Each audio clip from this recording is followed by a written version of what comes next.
There are moments in every relationship, sometimes in the quiet of the night, when one person lies next to the person they're supposed to share their life with and something feels off.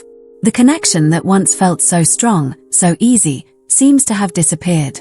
The silence between them is thick, almost suffocating, and it hangs in the air like a heavy weight. The person turns to look at their partner, only to realize that, for the first time, they don't recognize them. Not truly.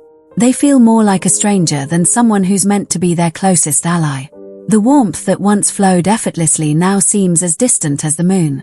In that moment, a haunting question begins to rise within them. One that they can't push away no matter how hard they try. Did I make a mistake? Was this what they truly wanted when they imagined their life together? Or had they, somewhere along the way, settled for something less, something far less fulfilling than they ever expected? As they lie there, wondering, they realize just how much things have changed. They begin to ask themselves, how did we get here? Was it always like this, and they just hadn't noticed? Or had they both let something beautiful slip through their fingers, piece by piece, until what's left is this cold, hollow shell of a relationship that once felt like home? At first, everything seemed perfect. From the outside, everything looked like a dream. A beautiful home, a thriving career, a partner who appeared to care. She had it all, or so it seemed. But over time, things started to change, though the cracks were subtle at first. It wasn't a dramatic collapse. There was no explosive fight or sudden betrayal. It was the quiet erosion of a life that, despite all appearances, was falling apart. She started noticing it in small moments. The way conversations felt forced, the silence that seemed to stretch longer and longer, the absence of any real connection. She could be surrounded by people, yet still feel like an island, isolated in her own thoughts. Even when she was with her partner, the connection felt distant. It wasn't the kind of loneliness that could be filled with more people or more activities. It was the kind of loneliness that made her question whether anyone, including her partner, truly understood her, or whether anyone ever really had. At first, she thought it was just a temporary phase, maybe the stress of life, the pressure of juggling responsibilities. She brushed it off. But as the months went on, that quiet discomfort turned into something undeniable. Her life, the one she had carefully built, was beginning to feel like a hollow shell, and she didn't know how to fix it. They tried, of course. They always do. They went to couples therapy, hoping that a third-party perspective could help them reconnect. The first therapist seemed well-meaning, but after one session, it was clear that they weren't truly being heard. The therapist asked, "What made you two fall in love?" As they exchanged a glance, both of them realized the question was futile. The truth was, they couldn't remember anymore. So, they didn't go back. Undeterred, they tried again with another therapist. One who seemed more insightful, more attuned to their needs. But it wasn't long before the walls between them grew even more pronounced. One day, during an argument, her partner turned to her and said, "Maybe we should just call it quits. The therapist thinks we should." The words hung in the air, and she wasn't sure whether to feel relief or despair. It was a suggestion that felt like both a painful truth and an escape. Was he being honest? Was this his way of avoiding the real issue? It didn't matter. What mattered was that the distance between them was now undeniable, and there was no going back. They tried to fix things in other ways. They moved cities, thinking that a change of scenery might offer a fresh start. Maybe being closer to family, to old friends, would bring them the connection they so desperately needed. They even went on a family vacation together, thinking that perhaps a shared experience would reignite some spark. But even in the midst of beautiful scenery, the gap between them only grew wider. While they explored new places, she felt more alone than ever. No matter what she did, no matter how hard she tried, it was like her partner was a stranger sitting beside her, disengaged and distant. As time passed, it became more and more clear that her life, the one she had carefully constructed, the one she had convinced herself was the dream, was actually a mirage. She had been chasing something that wasn't real. She was living someone else's idea of happiness. And the person she had become in the process wasn't the person she had once dreamed of being. She realized that she wasn't just drifting through life with a partner who didn't understand her. She was becoming someone she didn't recognize. She had abandoned her own needs, her own desires, in an attempt to please others, to meet expectations that weren't even hers to begin with. It took her a while to come to terms with it. The guilt was overwhelming. The fear of what would come next paralyzed her.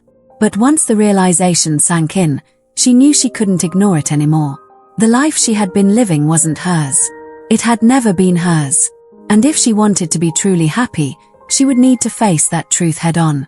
She began to ask herself difficult, uncomfortable questions.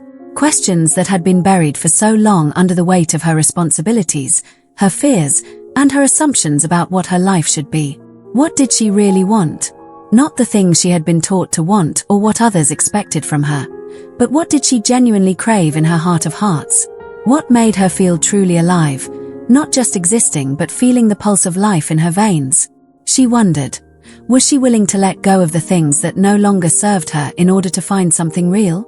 Something that wasn't based on duty or obligation but on what truly sparked joy, peace, and fulfillment deep within her.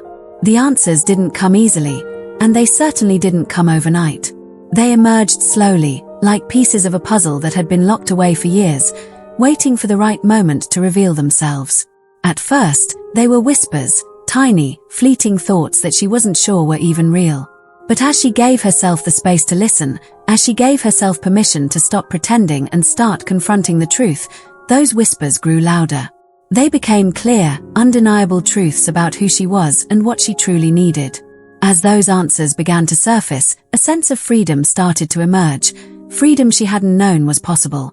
It was the freedom to live authentically, to stop pretending that everything was okay when it wasn't. It was the freedom to stop performing, to stop trying to meet expectations that weren't hers to meet. It was the freedom to say no when she needed to set boundaries without guilt, and to walk away from things that drained her rather than filled her. It was, in essence, the freedom to be who she really was, without apology, without shame, without the need to please anyone else. But this journey wasn't easy. It never is.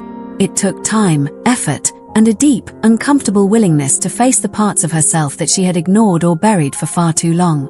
She had to unlearn years of conditioning, the things she had been taught about being good or worthy or successful. She had to let go of old dreams, dreams that had once seemed so vivid and alive, but now felt like heavy chains that kept her anchored in a life she no longer wanted. She had to challenge the beliefs that had shaped her identity, beliefs that no longer aligned with the woman she was becoming. More than anything, she had to learn how to prioritize herself. For so long, she had been the caretaker, the provider, the one who always put others first. But in doing so, she had lost touch with herself. She had neglected her own needs, her own desires, and her own heart. Learning to put herself on that list wasn't easy. It felt selfish at first. But deep down, she knew it wasn't. She couldn't pour from an empty cup, after all. And so, with each passing day, she learned how to set boundaries, how to say no without guilt, and how to trust her own instincts once again. It was messy, painful, and at times, utterly overwhelming. There were moments when she doubted everything. The choices she had made, the path she was on, even her own worth. She would fall back into old patterns, convince herself she wasn't enough, that she wasn't doing it right. There were days when the weight of it all felt unbearable. It was tempting to quit, to revert back to what was familiar, even if that familiarity was suffocating. But she didn't. She kept going, one small step at a time. The process was never linear. It wasn't a neat, predictable timeline of growth. There were setbacks. There were days when she felt like she was taking 2 steps back for every step forward. There were moments when the voice of doubt, of fear, of insecurity tried to drown out her newfound clarity. But little by little, those moments became less frequent. Little by little, the negative voices became quieter, and the stronger, clearer voice of her own truth began to rise above the noise. And slowly, almost imperceptibly at first, she began to find herself again. Not the person she thought she should be, not the version of herself others had expected, but the woman who had been buried underneath the layers of expectation, trauma, and doubt. In finding herself, she discovered something that was more powerful than any external validation or accomplishment: inner peace. It wasn't perfection, but it was real.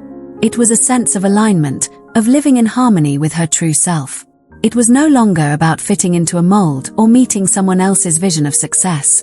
It was about being true to her own values, her own needs, and her own desires. In this newfound understanding, she realized something profound. True happiness doesn't come from the things we think we want, the promotions, the approval, the things we're told will make us feel fulfilled. True happiness comes from living our truth, from honoring our needs, and from allowing ourselves to be who we really are, flaws and all. It comes from embracing the parts of ourselves that we may have once tried to hide or deny, and learning to love ourselves despite our imperfections. Because, in the end, it's not about being perfect. It's about being whole. And for the first time in a long time, she felt whole. She didn't have all the answers. She didn't know what the future would hold. But she knew one thing for certain.